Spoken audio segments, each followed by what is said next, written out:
Simon Pierre, c'est toi qui as suivi cette actualité pour nous. Nous avons été surpris de lire ce témoignage du côté de Koya. C'est quand même un procureur et un avocat qui finissent par des coups de poing. Et il faut dire que le tribunal de première instance de Koya ressemblait à un ring hier par rapport justement au témoignage qu'on a reçu.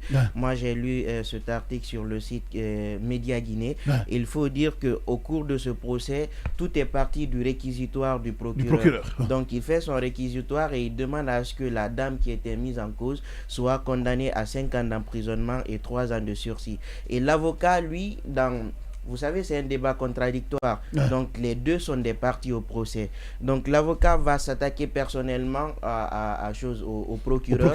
Dans ses propos, il va même dire qu'il aurait requis 5 ans, parce qu'il a reçu de l'argent. Et même que ce procureur-là, qui était à la CRIEF, c'est à cause de la corruption qu'on lui a ramené auprès du tribunal de première instance de Koya. Donc, au cours des débats... Jusque-là, c'est de bonne guerre. Juste là, c'est de bonne guerre. C'est de bonne guerre, mais sauf que lorsque c'est des attaques personnelles, le juge intervient. C'est justement dans ce cadre que le juge a suspendu l'audience et il les a convoqués dans son bureau pour un entretien. Maintenant, à la sortie de l'entretien, il s'est avéré que le procureur aurait bousculé l'avocat. J'ai appris l'avocat. Voilà, il a bousculé l'avocat. C'est l'avocat qui aurait bousculé le procureur. Non, le procureur l'a bousculé. C'est le contraire. Voilà, le procureur, l'avocat plutôt. Voilà, attention. C'est l'avocat qui aurait bousculé le procureur. Voilà. Et le procureur a réagi avec un coup de poing. Donc malheureusement, l'avocat a signé et par après il est allé prendre une chaise. C'est plutôt le procureur qui aurait signé. Non, l'avocat qui a signé. J'ai bien lu l'article. L'avocat a signé. L'avocat a bousculé le procureur lui a donné un coup et l'avocat a signé. Maintenant, à ce niveau, je veux quand même relever quelque chose parce que il faut parler, lorsqu'on parle de légitime défense, c'est vrai, la riposte doit être immédiate, mais elle doit aussi être proportionnelle. Quelqu'un ne peut pas vous bousculer, vous le faites saigner. Il y a disproportion. Maintenant, l'autre observation que je veux dire, c'est que c'est quand même déplorable pour une image de notre justice. C'est pourquoi il y a l'ordre des avocats, il y a le Conseil supérieur de la magistrature. C'est bien l'avocat qui a signé, ceci dit de passage. Donc il y a l'ordre des avocats, il y a le Conseil supérieur de la magistrature. Donc aujourd'hui, ces instances qui ont aussi vocation disciplinaire doivent intervenir en tout cas pour que des sanctions soient relevées.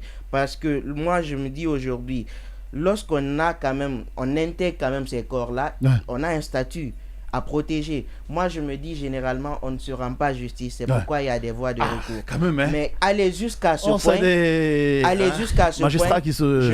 je me dis à un moment donné, on est tenté, nous citoyens, qu'on n'est pas en train d'incarner la profession ou le rôle qu'on devrait incarner.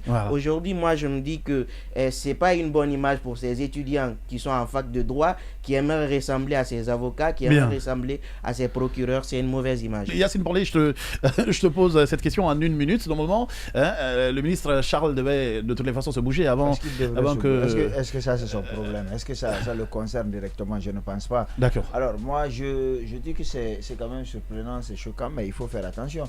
Si on a fait des lois, on a même fait on a prévu des sanctions disciplinaires, c'est parce qu'on sait qu'il y a un risque que ce genre de choses arrive. Donc c'est vrai que c'est pas normal, mais en même temps c'est pas cataclysmique, quoi. On a vu des ministres se battre, on a vu des députés se battre, ça arrive. Les hommes n'ont pas le même tempérament. Il y en a qui ont le sang chaud et qui sont difficilement gérables comme Bianca. Il y en a qui sont plutôt sages comme Aliou. Donc tu vois, ça, dans tous les cas, il y a des tempéraments qui sont différents. Maintenant, il y a le Conseil supérieur de la magistrature, il y a l'ordre des avocats, ils vont se réunir.